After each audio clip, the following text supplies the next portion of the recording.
Hello, everybody. Right, we're just about to start the Audit Committee. It's 7 p.m, just gone, I think, on Wednesday, the 1st of October, 2025. I'm Dan Smith, Vice Chancellor, Vice Chair. God, I'm promoting myself. I'm Vice Chair of the Audit Committee, and I've kind of been dropped in this because it was lastminute.com. But yeah, just read the statement to go before the meeting.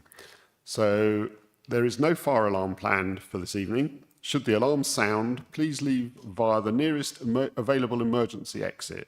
The two exits are through the glass door behind you to my left over there, and through the double doors on the riverside behind you, that away.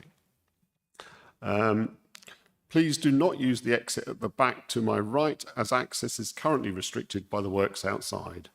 Please meet at Tower House Car Park. Members of the public are welcome to make their own recordings of the meeting using whatever non-disruptive methods they think are suitable. I'd like to remind everybody present that this meeting is being filmed and made available to view in live and archive form via the Council's website. If you are seated in the public gallery, it is possible that the cameras may capture your image. If you wish to avoid being filmed, it is recommended you make a member of staff aware who can direct you where to sit. I don't think there is anybody in the public galleries. Not at the moment. The Westgate Garden gates on the riverside are locked at sunset, so members of the public must leave the Guildhall by the side exit behind the glass door, and I think they're already locked, actually, the gates. So. Yeah. Apologies for absence. Do we have any apologies for absence?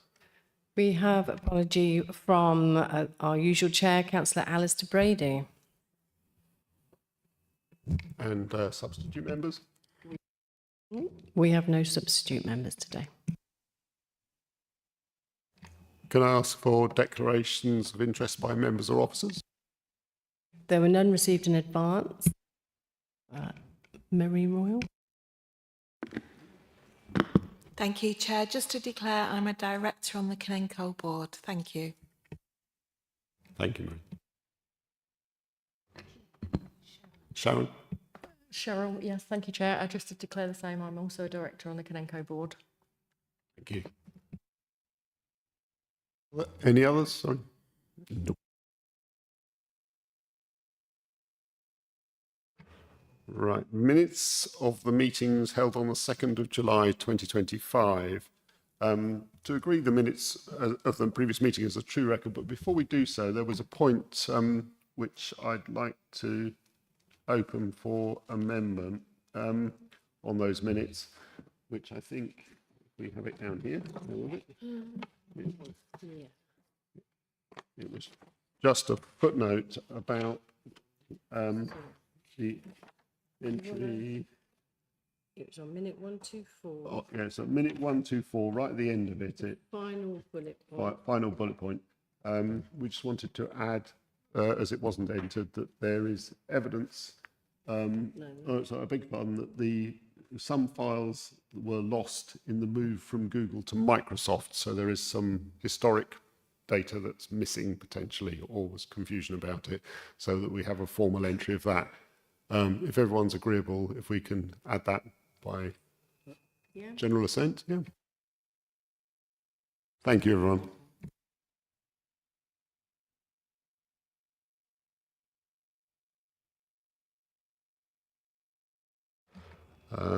Public participation, I gather we have no public speakers as the public speakers withdrawn. Is that correct? Yep, that's correct.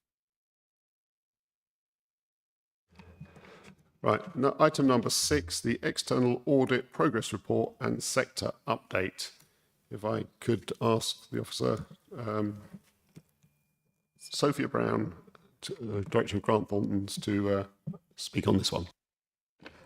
Thank you. Sophia Brown, Key Audit Partner with Grant Thornton. I've got a progress report for you this evening.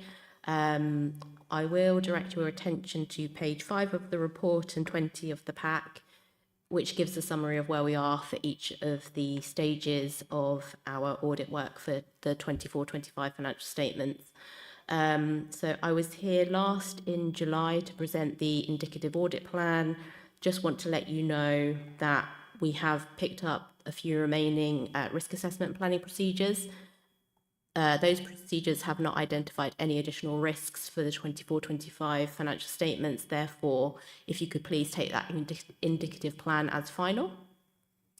We are starting our final audit fieldwork now, and we plan to get the fieldwork finished by the end of December, and then bring to you an audit findings report for the meeting in January, and then sign off shortly after. One update to give you is that I am not going to be signing off the 24-5 accounts in January. My regional partner, Paul Dossett, will be taking that up for me. I've got to pick up a different piece of work, and so Paul is kindly stepping in to oversee the 24-5 audit for Canterbury. I've discussed it with Nikki, and it should be quite a straightforward swap for this year, and then I'll be back for 25-26. Apart from that, the value for money work commenced in July in terms of the mobilisation, and we will be sharing a draft of that report with management in November to align with the deadline set by the National Audit Office. So for 24-5, we have to have shared a substantial draft with management by the end of November, but we can't finalise that until the audit opinion is issued in January. So it's just a bit of a timing difference. Other than that, over the page, a bit more detail in terms of where we've got to with our work. We did do a week of interim work to get ready for this October visit. So picking up a few different areas, starting to select samples that we can test now that we've started the audit. So that's given us a good head start. Just drawing to your attention on page 7, there is a link there to an audit committee webinar that was held back in the summer. If you haven't already taken a look, then please do. It's a recording of the event, and it was around local government reorganisation and also some of the lessons learned from the 23-24 value for money work that we did across our client base. The next 2 pages are ones that you've already seen in the audit plan, just setting out again the deliverables and logistics. And then the rest of the report picks up sector updates that we've shared with you. And I will stop there and take any questions. Thank you. Are there any questions on this? Councillor Jones. Nothing erroneous, just a curiosity, just to ask. On page 21 with the audit comments, it just says we are yet to complete the process related to leases and aspects of council dwellings, land and building process. And obviously, is that simply because the workload you're working through just haven't got round to doing that yet? That's the reason why we haven't got through to that process. Yes, so I think that is one of the more substantial pieces of work as a significant risk area for the audit. It's one where we have to invest quite a lot of time into, first of all, setting the strategy of exactly what we're going to test, and then carrying out the work. So we do tend to leave that until we come back, but we make sure that things are in place in terms of the valuers report and that sort of thing. Thanks. Any further questions? Thank you.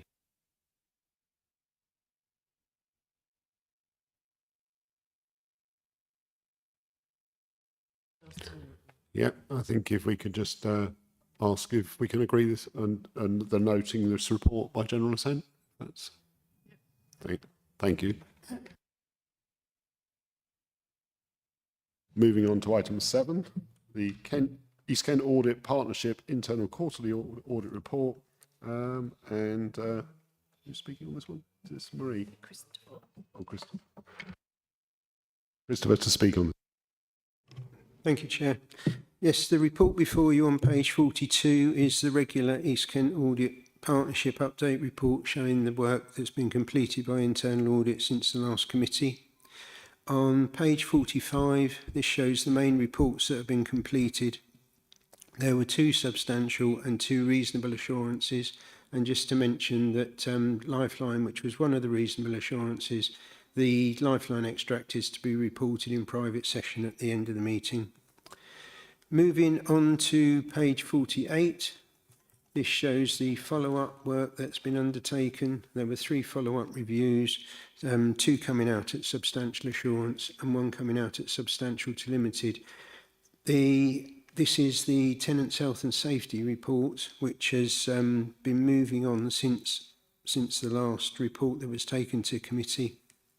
Showing on page 49, this shows the split of the assurances regarding the tenants' health and safety, and also includes a management response as well to show the amount of work that's been undertaken in this particular area. And then on Appendix 1, which is page 51, this shows a bit more detail on 8 of the recommendations which are partly completed. It means that they're well underway to being completed, but they're just not fully completed at this particular time. We do have the Director for People as well here, in case you wanted to add a comment to that particular amount of information that's being shown.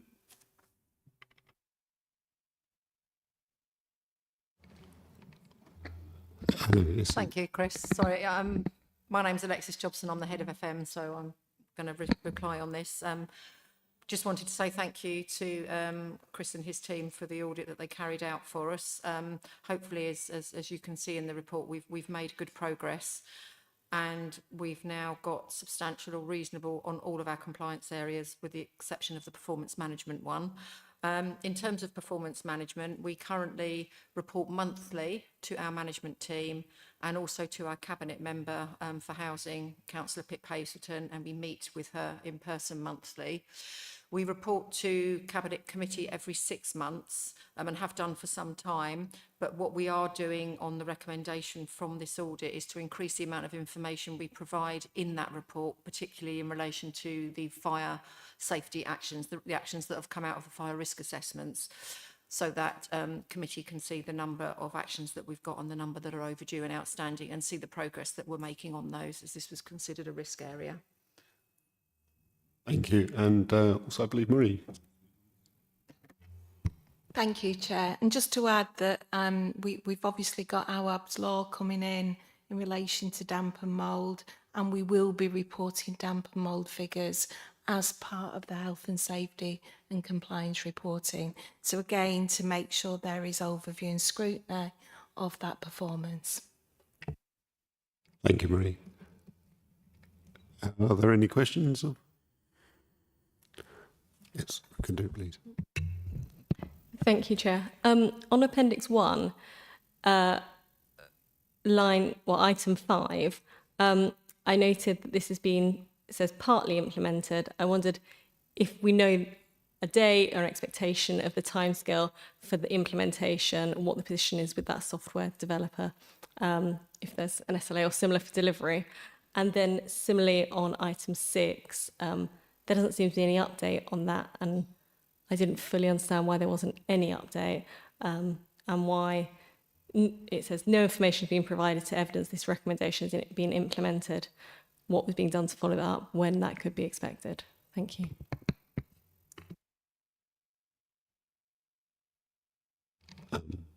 Alexis, if you could do, please. Thank you, Chair. On item 5, setting a rule within true compliance is not something that we are able to do ourselves. It requires the software developer to do that for us. We are unable to get a commitment from them with a date to do that. So we have, that's why we have not been able to give a date to say when that will be done. Is there a rough timescale, in the next 12 months, next 5 years, next 20 years? I think we'd like to see it done, but it's not something we can dictate to them, but they need to have enough interest from their customers to be able to do it. So we're working with them, we've got a good relationship with them, and we'll carry on doing that. But we have put mitigations in place on that, so we have a workaround for it. It's just not automatically within our true compliance system. Okay. On number 6, we do have a programme in place to increase our block inspections and to review the numbers of block inspections that we're doing, and we're looking to complete that by January 26 in terms of the review of the changes that we're looking to implement kind of right now, and we can come back on that if required. Thank you, Alexis. And Marie? And just to say on the block inspections, we're taking a risk-based approach. So where we know there are problems in blocks, where we know there are issues, we are inspecting them more. Obviously, other blocks where there are no issues, then that regime will be far less. Thank you, Marie. Any, Councillor Jones? Yes, thank you, Chair. Just to ask on page 46, a summary of findings. Says we have an established process along with supporting procedure notes are in place for paying housing benefit. And then it's followed just to ask, although there are some IT issues, these are actively being worked on. Have those IT issues impacted paying benefit, or are they completely two different things? Thank you. Yes, Christine.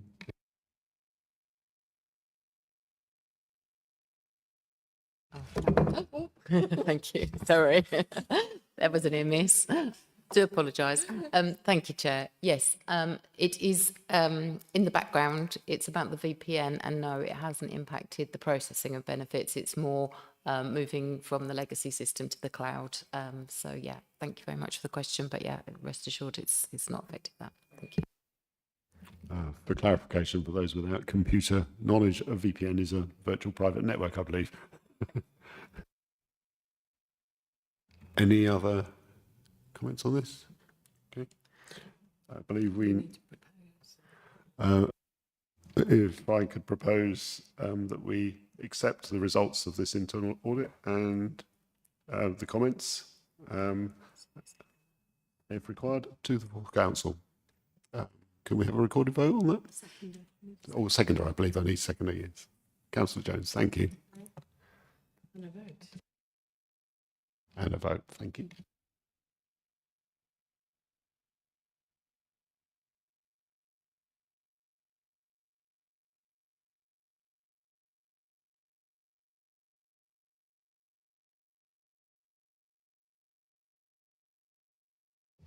Councillor Forrest, are you voting?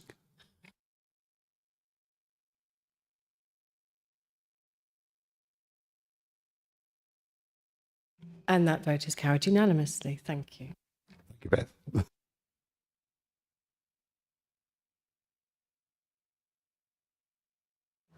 Moving on to item 8, the draft statement of accounts. Is this Cheryl, I believe, Ireland is, Head of Finance, who will be speaking on this one. Thank you. Thank you, Chair.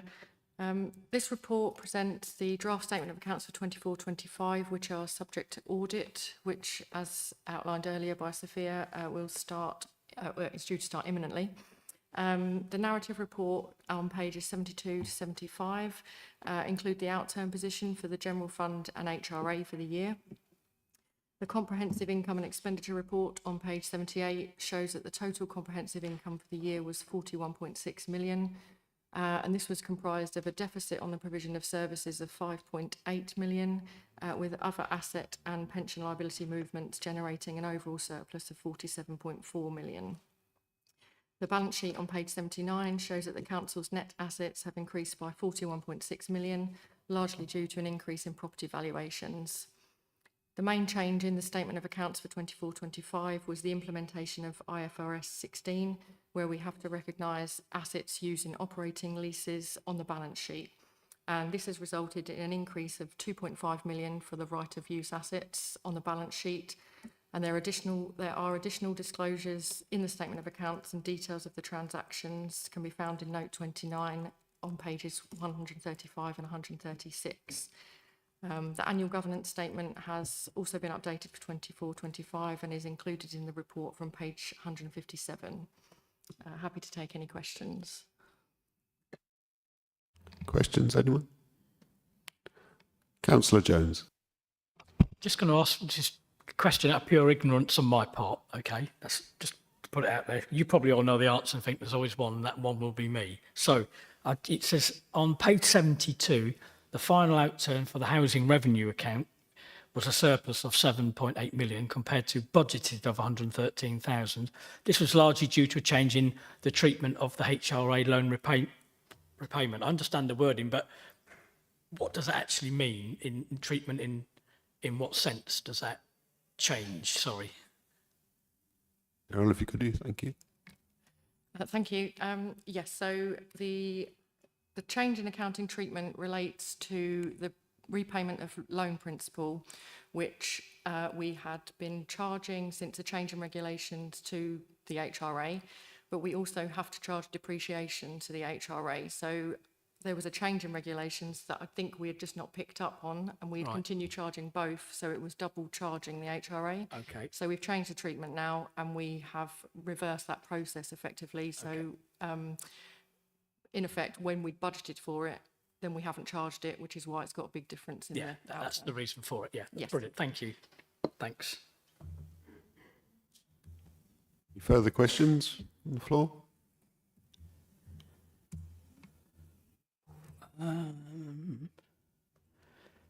Yeah. Councillor Jones again. This is, sorry. Again, I've written down there, this is a silly question, right? This is purely, again, I don't understand. Stupid question I've written.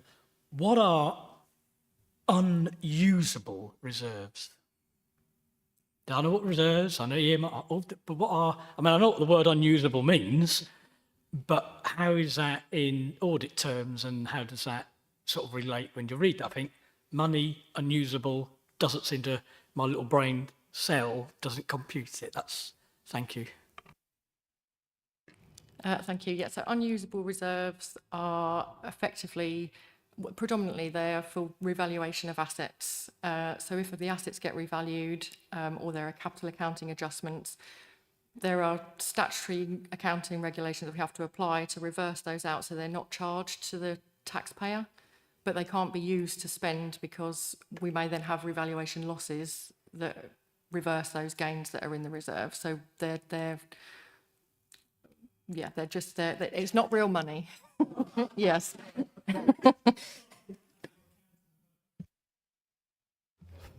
Thank you, Cheryl.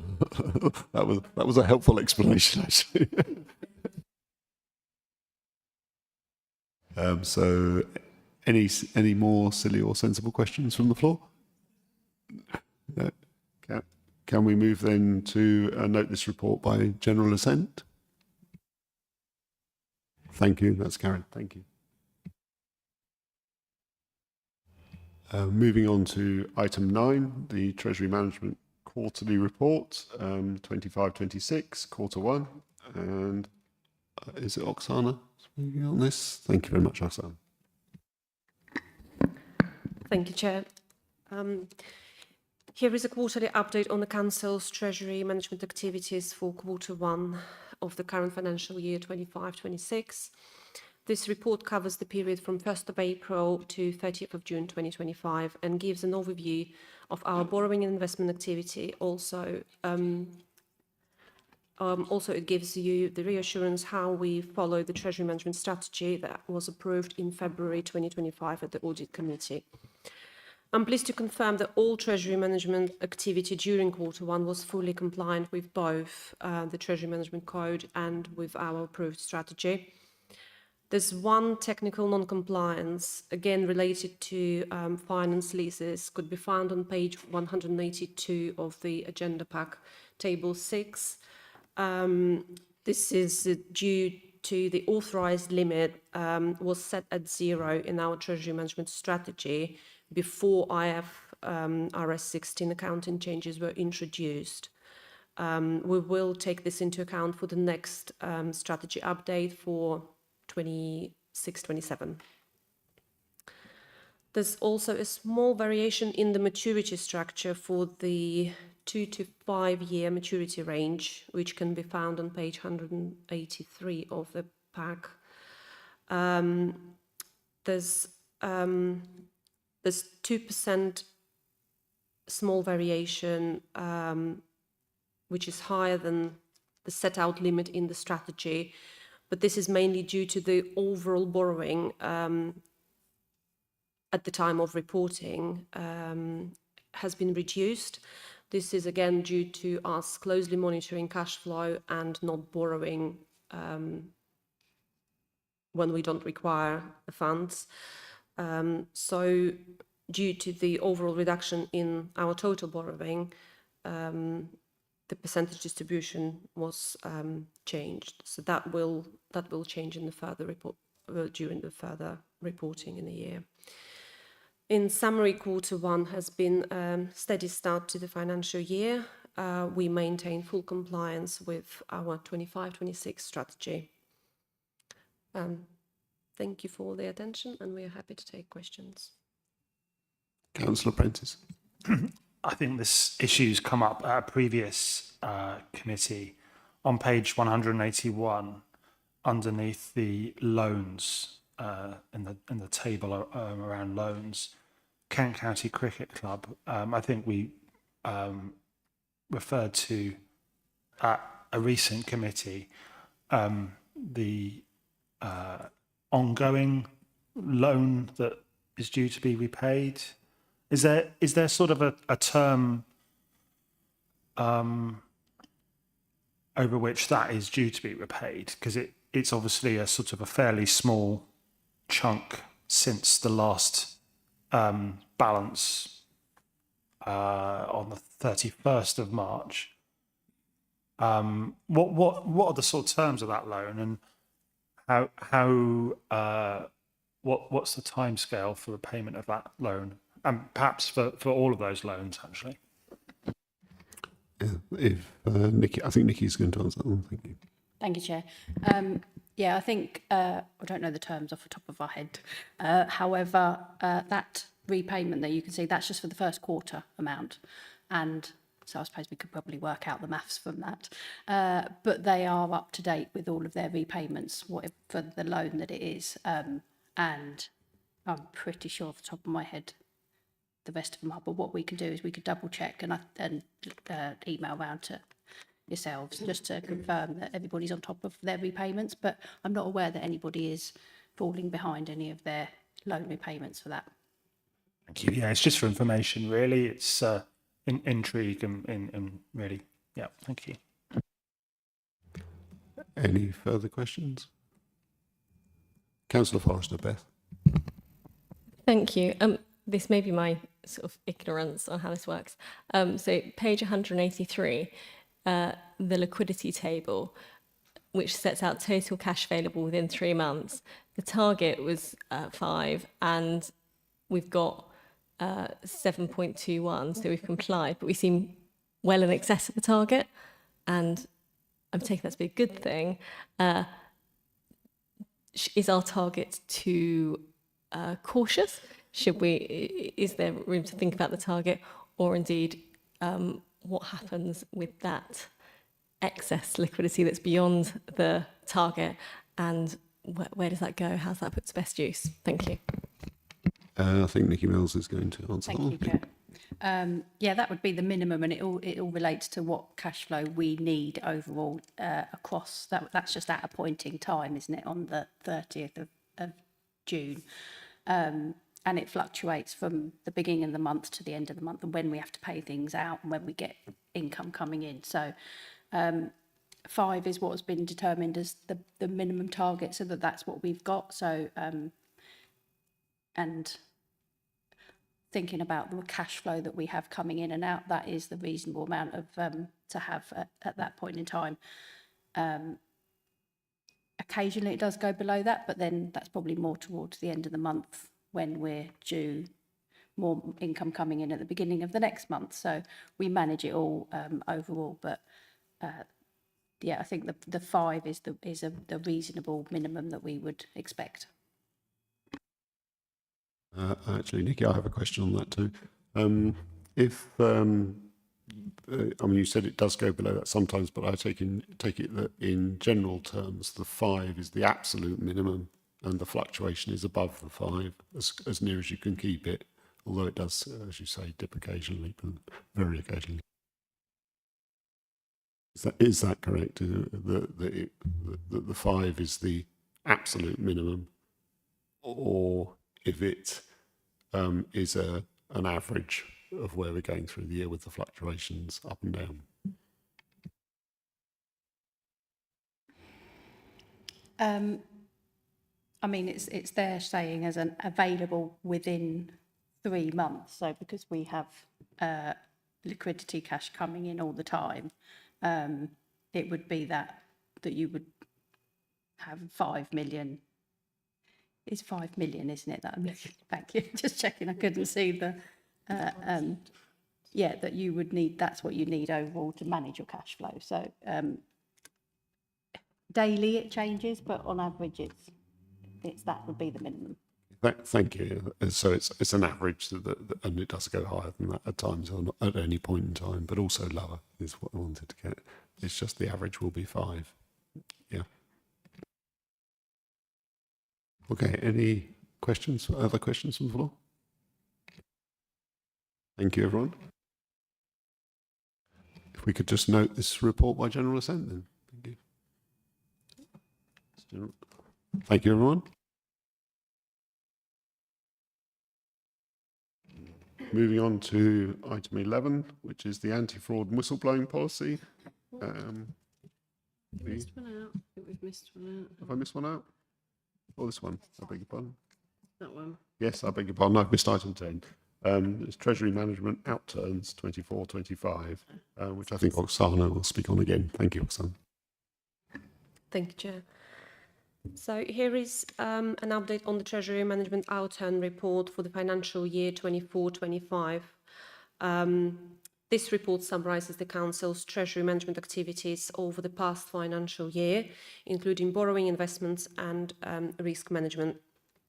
The aim is to check and reassure that we follow the rules and limits that were set out in the Treasury Management Strategy approved in March 2024. And I'm pleased to report that all Treasury Management activities were performed in full compliance with the SIPFA Treasury Management Code and our approved strategy. There will be again a technical non-compliance in regards to finance leases on page 193, but this is again for the same reason that the introduction of IFRS 16, where the liabilities were not anticipated to be seen when the strategy was written. So no authorised limit was set then. We will be addressing this in the next strategy update for 26-27. Overall, our Treasury operations were prudent, compliant and effective with no breaches to the strategy, apart from the technical lease issue, which will be resolved in the future planning. Thank you, and we welcome any questions or comments. Any questions on that one? Councillor Prentice. Thank you. On page 188, under the credit review section, there's various references to some councils in other parts of the country that have withdrawn their credit ratings with various sort of credit agencies. What are there circumstances where, and this is more for my general interest and general knowledge, I suppose, are there circumstances where a council would choose to withdraw its credit rating, and why might they do that? And I say it's a general interest point really, because I would assume that all councils would want to maintain a credit rating, and I'm a bit unsure why they would choose to do so. And obviously there is relevance to Canterbury, because I would be interested if there were ever circumstances whereby Canterbury ever chose to do that. So it's just a point of interest, really. Nikki Mills to answer that one. Thank you. Thank you, Chair.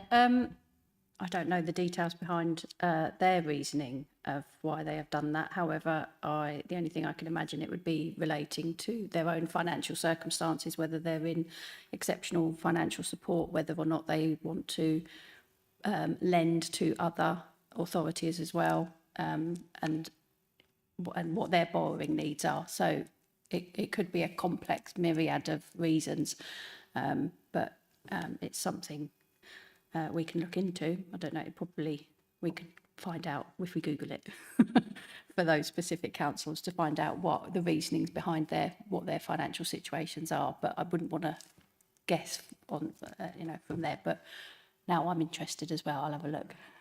I'm not asking you to go away and do a load of work on it, but because I saw it mentioned, I thought it was something that is worth looking at, just because I'd never heard of that before in local authorities. And just to confirm that we've got quite a good credit rating and we're okay. Any other questions from the floor? Oh, Councillor Forrester, Beth. Thank you. It's a question, but also a sort of commendation that page 192, I note that there's on our long-standing commercial property investment, there's a rate of return of approximately 13.6%, which I understand is exceptional in the current market. And I wanted to just, if that's correct, say hurrah. Well done to everyone, that's great. But also, is it possible to say whether we anticipate that to continue, or if there are any threats to that it may go down that we can foresee? Thank you. Nikki, to answer that one. Thank you, Nikki. Thank you, Chair. We have one investment property which has that standard net income, that hasn't changed. However, if the valuation of the property changes, that affects the rate of the return. So the valuation has changed. The income that we're receiving hasn't changed. That's been static and expected to continue. It's just that percentage changes because of the valuation, which changes every year when it gets revalued. Depending on the valuation for next year, that percentage may change, but the net income to us is expected to continue. Any further questions? If I could just ask Nikki, is that something where we would hold those separately? I think we do actually, don't we? But just to remind me that the steady income stream and the valuation changes, fluctuations, are two separate figures that go into that. And obviously one is a steady income and the other depends on the property markets. Yes, they're completely separate. The steady income one is real money going into our general fund. The other one is one of those unusable accounting adjustments. Okay, thank you. Any further questions from the floor? Okay, if we could just note this report by general assent. Agree, thank you. Moving on to item 11, the anti-fraud and whistleblowing policy. And I believe, is this Nikki speaking on this one? Nikki. Thank you, Nikki. Thank you, Chair. So as a council, we are committed. We want to maintain the highest standards, and the anti-fraud and whistleblowing policy is just one of those key aspects to our governance framework, and we want to safeguard the public resources. So it's something we do take very seriously. So the document that you've got from page 197 is the updated anti-fraud and whistleblowing policy.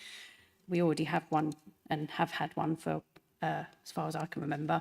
And this one is just updating that existing policy with relevant contacts and links and references. But it also updates it for the new regulations brought in this year, also enhances and strengthens the policy relating to cyber stuff as fraud and some other aspects that have needed to be updated. There was a briefing to councillors a couple of weeks ago going into all of the detail and updating those that attended. There will also be enhanced training on top of our mandatory online training that staff have already done, so providing it to all staff and managers to ensure everybody is updated and trained and aware of their responsibilities. This is a draft policy, so happy to take any comments. Thank you, Chair. Any comments from the floor? Councillor Jones. Oh, I beg your pardon, Councillor Forrester. Thank you. I was going to say after you. Thank you, Chair. It was in respect of page 214 in the pack, so point 1.3, which states who's protected by law, and it lists those that are examples of who's protected by law. I wondered if it was worth setting out those that may not be protected by law or those who may want to seek advice, because it just says get independent advice if you're not sure you're protected. And I'm just particularly thinking of public appointments I understand wouldn't be protected.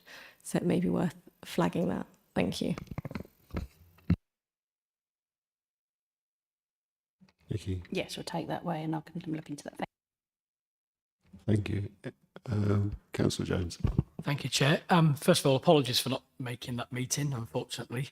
What I just basically wanted to ask really is, with all the sort of vetting of companies and one thing, like one of our hardest things to fight these days is obviously cyber. You know, it's internet, people infiltrating our system or on one thing or another. So how do we, just to ask the question, how do we vet a new company we're going to deal with? What's our procedure? Because we're now all dealing with them online. Obviously, we can meet people face to face and actually in person. But how do we vet them as a company to make sure that they're cyber safe, for example? Nikki, if you could do, please. Thank you, Chair. Well, there's two aspects. One, our normal procurement processes apply of our vetting process, and there's a lot of stringent rules and things that they have to follow, and that they have to become a supplier. On the other side, they're not allowed into our tenant systems area. It's very restricted. I think even councillors can't get into our thing. You've got your own tenant area, so everything has been a lot strict and tied down. I don't know what the right words are. I'm not the IT people, but it is definitely it's ring fenced, and so we might be dealing with suppliers, but they can't get into our systems unless they're providing a new system. But then it's all very secure.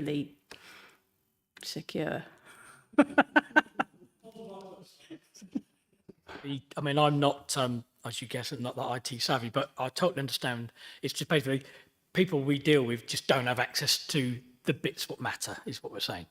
And that's fine. Brilliant. Thank you. Thank you, Nikki. Any further questions from the floor? No? Okay, I think we need to go for a vote on this one. So first I'm going to propose that we resolve that the committee approve the updated anti-fraud, bribery and corruption and whistleblowing policy. Do I have a seconder? Councillor Prentice, thank you.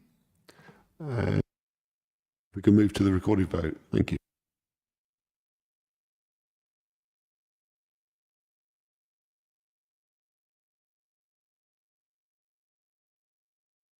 And that's carried unanimously, Chair. Thank you very much. Moving now on to item 12, Local Government and Social Housing Ombudsman Annual Report 2024-25. That's pages 221 to 274 in the pack. And is it Marie? Marie, Yes, Marie speaking on this one, I believe. Thank you, Chair. With the Ombudsman, there are two strands of Ombudsman. There's a local government Ombudsman and the housing Ombudsman. And anyone who is not satisfied with the council's complaints procedure, they can go to the Ombudsman as a next step. I would point out that with the local government Ombudsman, that there are very different processes as well in terms of how they provide their reports. So you will see a summary of the local government Ombudsman findings and a report from the housing Ombudsman. You will note from the report that the service areas covered by the local government Ombudsman includes things like planning, environmental health, highways, transport and other things. It also mentions housing. So just as a clarification point, housing for the purpose of the local government Ombudsman includes things like homelessness, housing needs register, private sector housing, and anything relating to social housing and our landlord duty actually comes under the housing Ombudsman. For the local government Ombudsman for 24-25, they carried out 3 detailed investigations out of 29 possible cases, and 2 of those cases were upheld and findings issued against the council. Both of these cases were homelessness cases, and there was a series of recommendations that came with those findings. And just to assure you, all of the remedies were implemented as a result of these cases. The Ombudsman reports are a snapshot in time, so this was 24-25. We're now sort of mid to late 25. So a lot of work has been undertaken with that team to change things, to improve the training for officers and make sure that they are operating according to our policies and procedures. The report shows you comparable performance information with neighbouring Kent councils, and for local government ombudsman, we're not an outlier in terms of those reports and cases and findings. Last year, when this report came to Audit asked for a bit more detail on the findings and on cases in particular. So in your report, both under the local government ombudsman and the housing ombudsman, you've got a summary of the cases that were investigated and the findings. What I would say with the housing ombudsman is that, yes, there were 4 case determinations against us, and there were a number of citations of maladministration. And just for clarity, the maladministration means that we've not followed process, we've not followed procedures. It's administrative faults in the process. You will see from the report that in 23-24, there was 76% rate of findings, and this has increased in 24-25 to 80%. The context I think we need to give you about these cases is around the number of complaints that we get. So if you think about across housing in 24-25, we had 410 complaints across housing. So out of those 410 complaints, you know, some would have gone to the housing ombudsman, but only 4 cases were found to have failings that were tested by the ombudsman. I would say that with 24-25, we saw 63% more stage 1 complaints during that reporting period. This doesn't necessarily mean that tenants are more dissatisfied or have more issues. The Housing Ombudsman issued clearer guidance on what is a complaint. They gave updates on the policy content and what we should include. So what I would say is that, yes, there's been a 63% increase in stage 1 complaints that we've received in that period, but I think it's down to better recording, more accurate recording, and making sure that we're tracking those cases.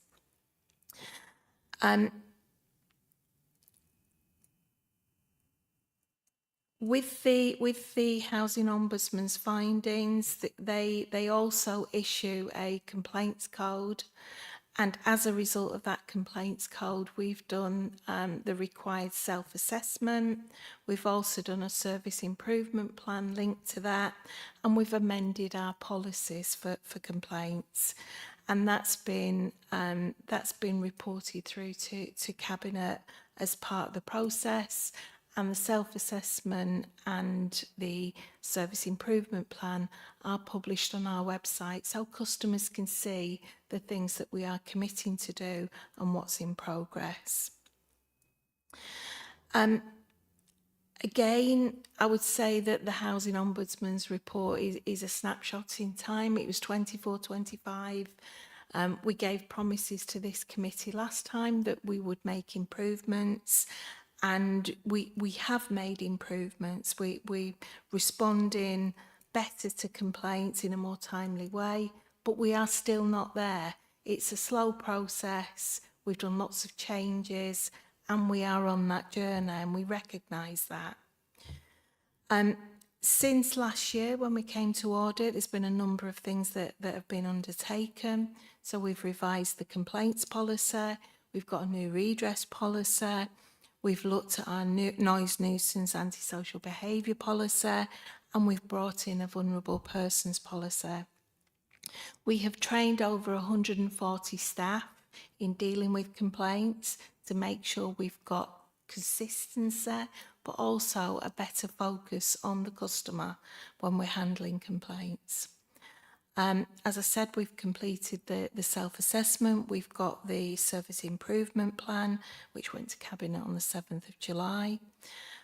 We've reviewed templates. We've reviewed our complaints letters with our resident engagement panel to try and make them more user-friendly.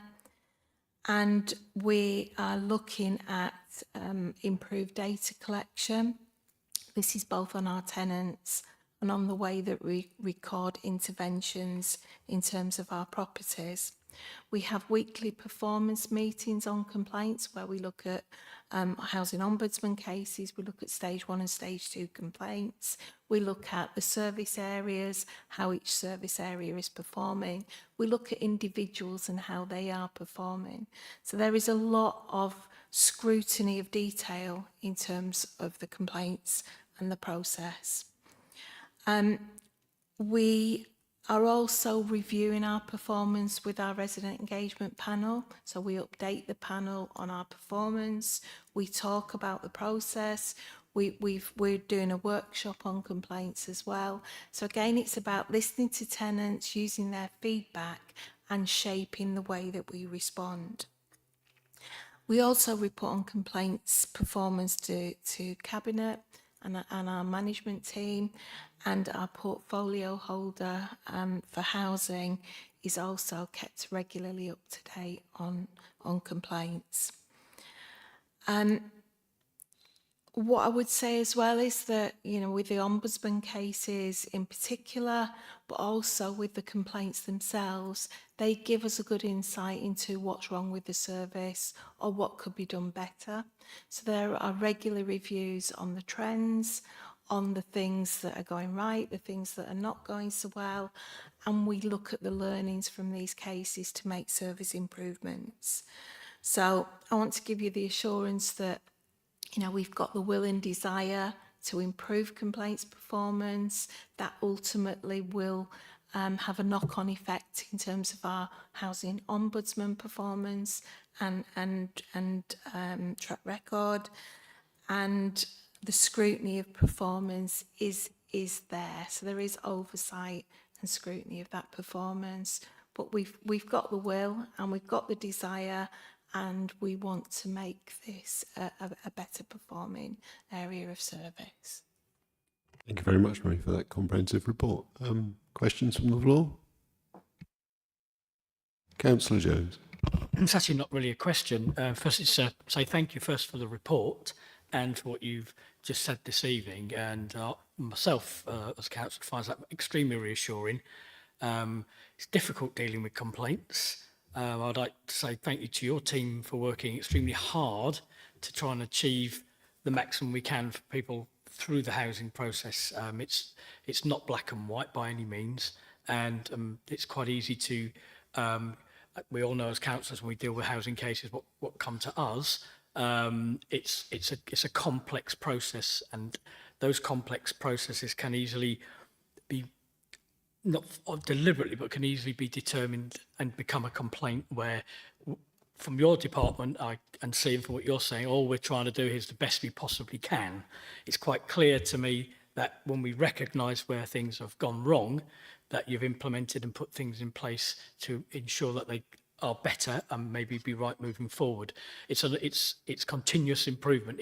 There will always be those sort of things what come in, but just from my perspective, or just to say thank you to you and your team for taking all those things on board and adding them in and make that part of your day-to-day, so that our residents who we all represent get the proper benefit from them. So that's all I want to say. So thank you for that. Any other? Councillor Harvey, thank you. Thank you, Chair. Yeah, thank you, Marie. Yeah, as Councillor Jones says, I agree. Recognise all the hard work that you've put into this and the improvements. And at the end of the day, it's not a very high number that gets to the Ombudsman, is it? It's quite nice to see what small percentage they are upholding, but it's still, you know, those people have gone through quite a long process, haven't they? In the first place, they've been bothered to complain, and then they've gone through stage 1 and stage 2, and finally gone to the Ombudsman. So, yeah, that is a concern. Looking at the table with the other surrounding districts, that seems to have improved, I think, from what where we were at before. So we're compared to the others, we're doing better. What it would be nice to see is those tables from the previous years side by side, and interesting to know how many complaints went as far as the Ombudsman for the previous period as far as we're concerned. I can't see that in there. I don't know if I'm missing it. So we had 32 for this period. Do you know offhand, or is it on there how many were the previous year? Sorry, I haven't got that data for the LGO now, sorry, but we can make sure that we're doing a year-on-year comparison, because that'll give you a good oversight of the trends. So thank you for that suggestion, and we will definitely do that. Lovely, thank you. Any further questions? I just have one very brief one, which is shows my lack of knowledge about this really, which is there facility in the complaints process for the people complaining to comment on where they think it can be improved? Because sometimes part of the, I mean, Councillor Harvey did mention it was quite a long process, and Councillor Jones as well. It's if there are improvements to be made that come from, if you like, the floor, it would be helpful to yourselves.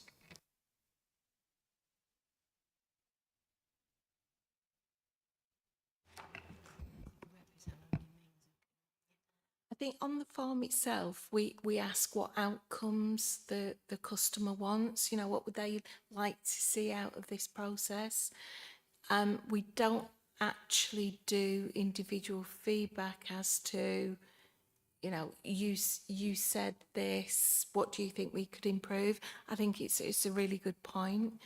What we have been doing is working with our resident engagement panel on a focus group basis to say, you know, do you know somebody who's been through this process? Have you been through this process? What have you experienced? How could we do it differently? So we have been doing that in focus groups, but not with the individuals. Thank you, Marie. I think it might be helpful perhaps towards the end of that process to have that available, because then you've got the someone who's been through, if not all, 99% of the process and their comments and feedback on that. Thank you. I think we need to have a vote on this one. Am I correct? So I'm going to resolve that that this report be discussed and the formal response be noted. Do I have a seconder? Councillor Jones, thank you. And we can go to the vote.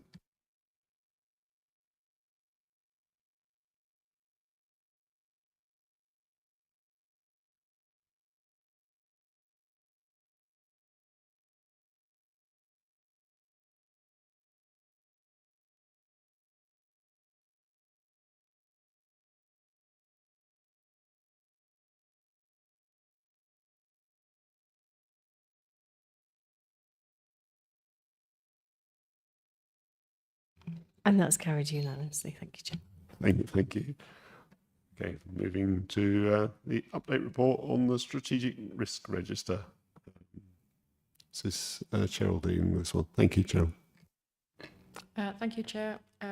This report presents the updated strategic risk register. There's only one risk that's changed since it was last presented to members in July, and that is the reduced likelihood and impact of homelessness, which has moved it from a high risk to a medium risk. And the other three remaining risks that are considered to be high are the finance challenges, maintenance and compliance of housing stock, and local government reorganisation. And the details of the risks are shown in the appendix there. Happy to take any questions.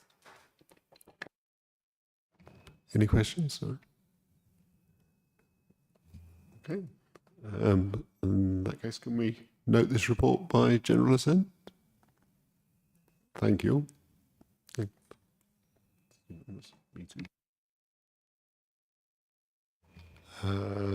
Moving on to the final item, which is Regulation of Investigatory Powers Act 2000. Jan's not here, So, it's Nikki. so Nikki, you have the joys of this one, I think. Thank you, Chair. Happy to report. There is nothing to report. And that was joyful. I think Councillor Jones wished to speak on this one, did I hear? Yeah. Any questions from the floor? No. Okay, do we just note this for, it doesn't have a note. No, That's just fine, just a report. Okay, so moving on to the date of the next meeting, which I think is 7 p.m. on Wednesday, the 1st of January. I don't think it is. It's not the 1st of January. That's not. That's wrong. We Bear need. with me. Just...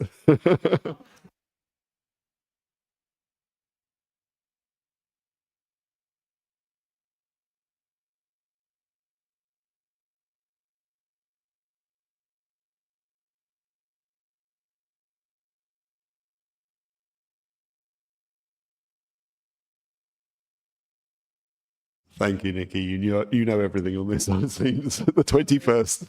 It will be the date of the next meeting. 21st of January. So, item 16. Any other urgent business to be dealt with by the public? I don't think I've got any note anywhere. No, so now we need to exclude. Yeah, item 17. Yes, we need to exclude members of the press and public. So if you could, Can you read that bit out? yeah, it's only necessary if members wish to discuss the exempt information from the item on the East Kent Audit Partnership Internal Quarterly Audit Report, financial information regarding Lifeline, commercial in confidence. I guess we will.